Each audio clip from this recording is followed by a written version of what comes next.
Xin chào các bạn đã quay trở lại với kênh YouTube Ông Kính Đọc Truyện TV. Sau đây tôi xin đọc tiếp truyện Ngạo Thế Đan Thần tập 58 với tựa đề Thần Lực Cảnh. Xin mời các bạn chú ý lắng nghe. Đan dược chủ yếu là phàm cấp hạ phẩm, trung phẩm thì rất ít bởi vì trung phẩm chân quý hơn rất nhiều, mà phàm cấp thượng phẩm thì càng thêm ít người mua. Đây không phải là người bình thường mua được. Bởi vì có đan dược Hương Trang không ngừng cung cấp linh dược giá rẻ, điều này làm cho đan Vương Các giảm ít đi rất nhiều thành phẩm. Mặc dù bán tiện nghi nhưng có lợi nhuận rất lớn. Đối với linh tệ kiếm được, Trầm Tường một mực không muốn, đây đều là vốn quay vòng lưu cho đan Vương Các dùng. Một ngày trôi qua, Trầm Tường vẫn luyện hóa những chân khí thôn phệ mà đến này. Chân khí của Hắc Phong bang chủ kia phi thường vận đục. Hắn từ đó loại ra rất nhiều tạp chất, cuối cùng luyện hóa chân khí tinh khiết thành của mình. Trong quá trình này rất cần thời gian. Đan điền của Trầm Tường đã có chân khí tràn đầy, bây giờ hắn không ngừng áp suất chân khí, làm cho đan điền mình chứa đựng càng nhiều thêm, đồng thời xung kích phàm võ cảnh tầng 8. Vận chuyển thái cực thần công, thái cực âm dương đồ trong đan điền của Trầm Tường kia nhanh chóng xoay tròn, chân khí không ngừng tiến vào bên trong thái cực đồ. Sau khi bị thái cực âm dương đồ phân rải thành ngũ hành, đưa vào bên trong 5 đoàn chân khí kia. Phàm võ cảnh tầng 8, thần lực cảnh chính là để thần thức cùng chân khí dung hợp lại với nhau, làm cho chân khí càng trở nên cường đại hơn. Cương lực ngưng tụ ra sẽ càng mạnh hơn so với cương lực của phàm võ cảnh tầng 7 càng cường đại hơn. Muốn bước vào tầng 8, đầu tiên phải có chân khí hùng hậu cùng thần thức mạnh mẽ.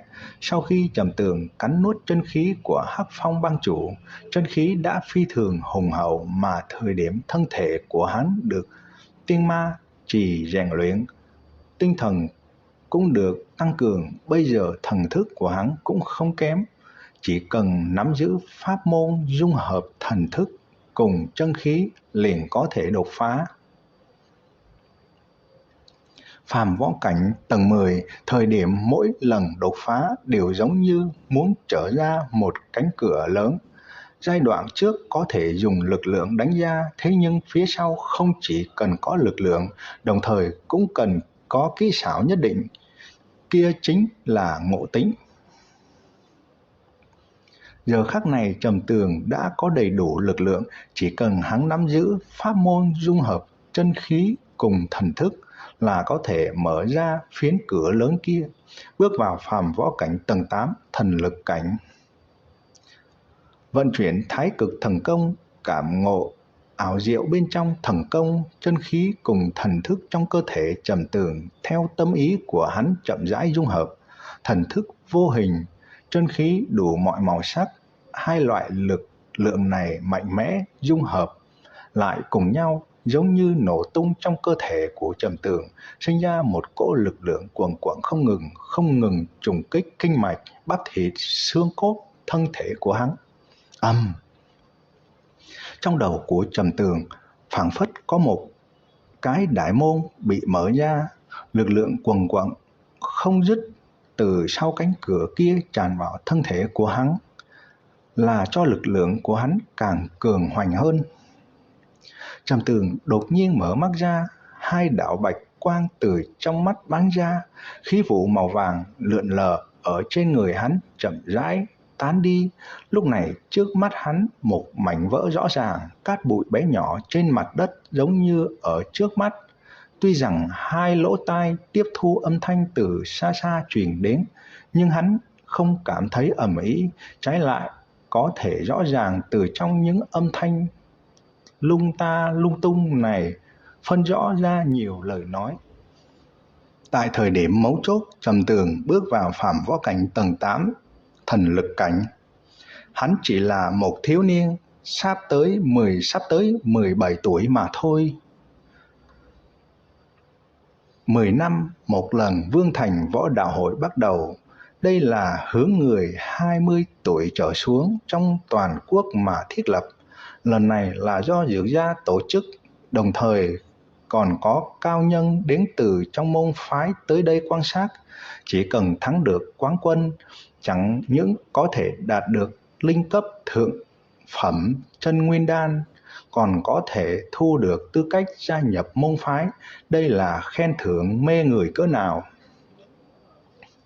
Phải biết đan dược linh cấp đều phi thường đắt giá, bình thường đều là không có bán, chỉ có một ít sắp cấp, siêu cấp luyện đan sư mới có thể luyện chế ra một ít trung phẩm, hơn nữa còn có sai lầm thất bại.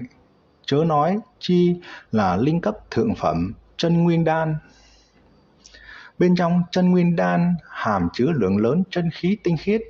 Sau khi ăn vào, chỉ cần luyện hóa một thoáng liền có thể được đến lượng lớn chân khí, không cần thông qua thời gian dài hấp thu thiên địa linh khí để luyện hóa, là một loại đan dược tăng tu vi lên tốt nhất. Người báo danh Vương Thành Võ Đạo Hội nhiều vô cùng, nhưng người có thể thông qua kiểm tra lại vô cùng ít ỏi. Chỉ có 40 người có thể thấy được yêu cầu của Vương Thành Võ Đạo Hội lần này là cao cỡ nào. Mà bên trong kiểm tra, thành tích của Trầm Tường là tốt nhất. Một quyền liền đánh nát đá đo lực, không cách nào chắc ra thực lực chân chính. Chỉ là hiện tại mọi người không có thấy Trầm Tường đến. Trong quảng trường Dược gia, người ta tấp nập, đều vây quanh võ đài hình tròn cao 6 thước, rộng hơn 20 trượng kia. Mặt trên đứng 39 tên thiếu nam, thiếu nữ, bây giờ còn thiếu Trầm Tường. Nghe nói 2 ngày trước hắn tiêu diệt Hắc Phong Bang, có thể thụ thương không thể tới hay không? Giữa lôi đài có một người nói, rất có thể. Nghe nói Hắc Phong Bang chủ kia cũng có thực lực phàm võ cảnh tầng 7, Trầm Tường tuổi còn trẻ, rất có thể cùng hắn đánh cho lưỡng bại câu thương. Một người khác nói, 2 ngày nay cũng không có ai thấy hắn xuất hiện ở Đan Vương Các, xem ra là tới không được, thực lực là đáng tiếc à. Một người than thở, người trong quảng trường cũng là vì xem Trầm Tường luận võ mới đến. Bây giờ Trầm Tường không có tới, rất nhiều người đều phi thường thất vọng.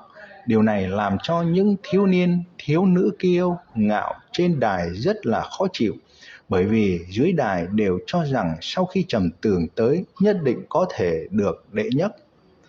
Thời điểm mọi người ở đây nghị luận sôi nổi, một thiếu niên mặc trang phục màu đen, mày kiếm mắt sáng, giữa hai lông mày tràn đầy kiên nghị, chậm rãi đạp lên cầu thang, leo lên lôi đài.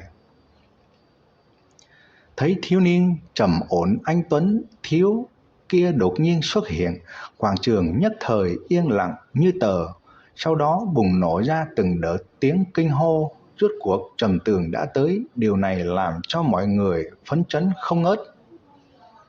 40 thiếu nam thiếu nữ trên đài, Trầm Tường là nổi bật nhất, là bởi vì hắn ăn mặc vô cùng đơn giản, chỉ là quần áo bó màu đen rất bình thường, mà những người khác đều ăn mặc phi thường hào hoa phú quý, nhưng ở khí chất cùng hình thể bọn họ lại kém Trầm Tường một đoạn lớn.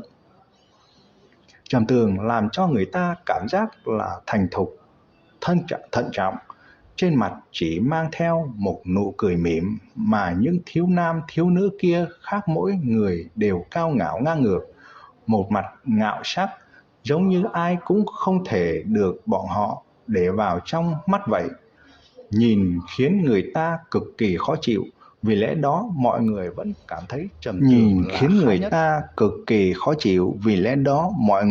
cảm thấy Trầm Tường là khá nhất. Các bạn vừa nghe xong truyện Ngạo Thế Đan Thần tập 58 với tựa đề Thần Lực Cảnh. Ở video tiếp theo tôi xin đọc Tiếp truyện Ngạo Thế Đăng Thần tập 59 với tựa đề Lãnh U Lan. Xin mời các bạn chú ý lắng nghe. Xin chào và hẹn gặp lại các bạn.